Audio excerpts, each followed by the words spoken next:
बाथौ गौथुम सिबियारि खुंगा 17थि बोसोरसाल जुथुमा गगामुख दख'रानि जथेस्थ' जानाय जिथुनिखि साननैनि हाबाफारि बे साननैनि हाबाफारियाव जिथुनिखि माखासे मेहेरगोनां बिथांमोना लादों। दा बेहाय आंखौ दिनै आलासि महरै लिंहरदों। आलासि महरै लिंहरनानै आंखौ दिनै जिथुनिखि बानसा आफादनि दिहुननाय बिसम्बि बेखेवनो आंखौ बिबान होदों। दा आं बेवहाय धेमाजि जिल्ला बर' थुनलाइ आफादनि गाहाय नेहाथारि जानानै दिनै खोब गोजोननाय मोन्दों। जिथुनिखि जायखि जियानो जा धोरोमाव माखासे आसार खान्थि नियम खान्थि आरो धोरोम खान्थि बायदिसिना थायो।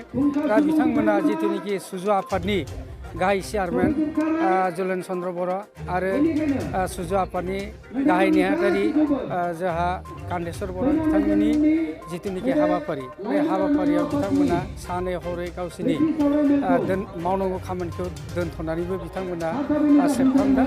बे सेबखांनायनि गेजेरजों बिथांमोना दिनै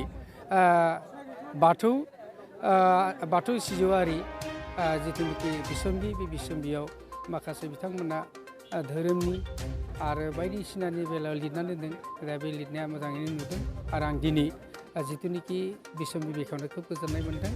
दा बे बिसम्बिनि गेजेरजों बर' रायजोफ्रा जाय बाथौ धोरोम सिबियारि बिथांमोना निस्सय बे बिजाबखौ फरायनानै न'खरनियानो जा समाजानो जा बायदिसिना माने दावगालांगोन होननानै आं आसा खालामो।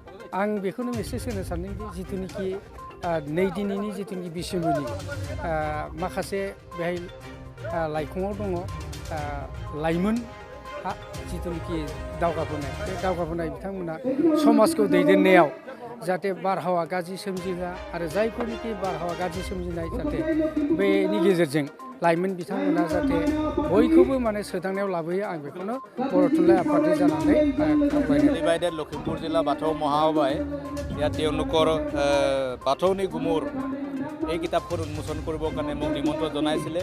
মই খুব আজি ভাল পাইছোঁ যে বড়োসকলৰ ওচৰতে আমি একেলগে বাস কৰোঁ, একেলগে থাকোঁ। তেওঁলোকৰ স্বধৰ্ম নিজৰ ধৰ্ম নিজৰ ভাষা সংস্কৃতিৰ বিষয়ে তেওঁলোক বৰ সচেতন। গতিকে আজি তেওঁলোকে ইয়াতে আনডিভাইডেড লখিমপুৰ জিলাৰ 11তম ত্ৰিবাৰ্ষিক অধিৱেশন অনুষ্ঠিত কৰিছে জ্যোতিষপুৰ গোগামুখত। আৰু ইয়াত তেওঁলোকৰ এই মাউথপিছখন বাথৌনি গুমুৰ মোক মানে কৰিবলৈ দিছে, উন্মোচন কৰিবলৈ দিছে। আজি এই কিতাপখনত তেওঁলোকে নিজৰ বাথৌ ধৰ্ম আৰু বড়োসকলৰ কৃষ্টি সংস্কৃতিৰ বিষয়ে বহুত ধুনীয়া ধুনীয়া কবিতা প্ৰবন্ধ আৰু অন্যান্য ৰচনা লিখিছে। আৰু বাথৌ ধৰ্মৰ প্ৰতি মেছেজটো হ'ল এইটো খুব ভাল কথাটো হ'ল এতিয়া আমাৰ গোটেই ভাৰততে নিজৰ ধৰ্মৰ প্ৰতি মানুহৰ স্বধৰ্মৰ প্ৰতি খিলঞ্জীয়া ধৰ্ম ভাষাৰ প্ৰতি এটা সচেতনতা জাগ্ৰত হৈছে।